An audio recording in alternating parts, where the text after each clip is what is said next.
I knew the moment the call cut out. No goodbye, no static, just the dead click and my name still vibrating in my ear. I was sitting in my car across the street from the house.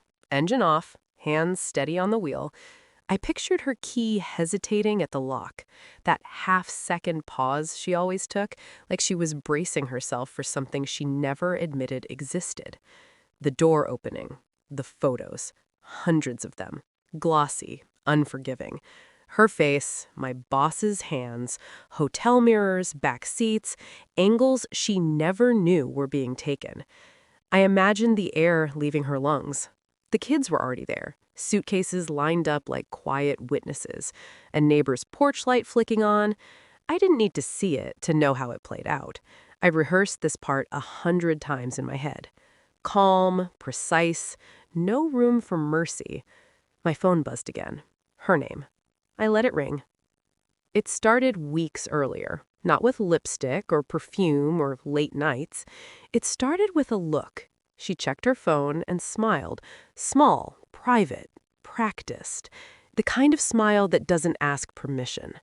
I felt it register somewhere behind my ribs, a dull pressure. Not pain yet, just awareness. I told myself I was paranoid, told myself I was tired. Then my boss started saying my name differently. Too thinly, too careful.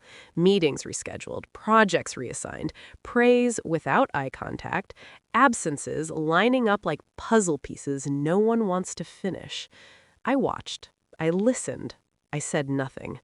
At night, lying beside her, I counted her breaths and wondered who else had memorized the same rhythm. Denial is quiet. It sounds like reason.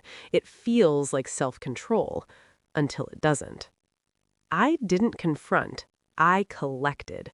Phone records first, not hacking, just patterns, timestamps that matched his travel schedule a little too well. Then credit card statements, hotel bars I'd never been to, restaurants she said were work dinners. I installed a camera in the garage, told her it was for packages. I watched her sit in the car afterward, texting, smiling. I didn't rage, I documented. I took days off work and followed my own boss like a ghost, saw her get into his car, saw the way he touched her lower back, casual, proprietary. I felt something settle inside me then. Not anger, resolve. The DNA test came last. Not for the kids, I knew better than to open that door. For myself. I needed proof that what I felt wasn't madness, that my instincts hadn't betrayed me before she did. The results came in an email. 3 words did all the work. Confirmed, ongoing, consensual. I closed the laptop and went to make dinner. When I finally spoke to her about it, I didn't accuse. I asked one question. Is there anything you want to tell me? Her face did the rest. The pause, the swallow, the eyes darting to exits that weren't there. She said my name like it might save her, like familiarity could erase evidence. I slid the folder across the table. Photos, printouts, dates, circled in red. She broke exactly how I expected. Hands shaking, voice collapsing inward. I stayed still. I told her I already knew, that I'd known longer than she thought. I didn't tell her what I was going to do. I let the silence work on her instead. The house was the final move. I'd taken the kids to my sister's that morning, told them it was a surprise visit. I emptied my closet, left my ring on the nightstand, then I covered the walls. Not art, evidence.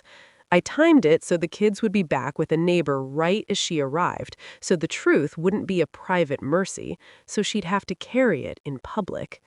I didn't watch her walk in. I didn't need to. When my phone finally rang again, I answered. Her breathing was loud, uncontrolled. "Why?" she asked. I spoke evenly. "So you'd never get to rewrite it." I hung up. Now I'm driving, nowhere specific. The city looks different when you're no longer anchored to it. I think about the version of me that would have screamed, begged, forgiven. That man feels distant, almost fictional. I didn't destroy her. I let the truth do that. There's a difference.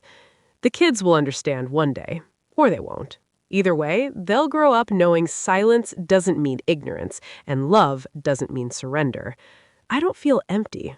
I feel clear, like a room after smoke has finally thinned. I roll down the window. Cold air floods in, and for the first time since that first quiet smile weeks ago, I'm no longer reacting. I'm gone.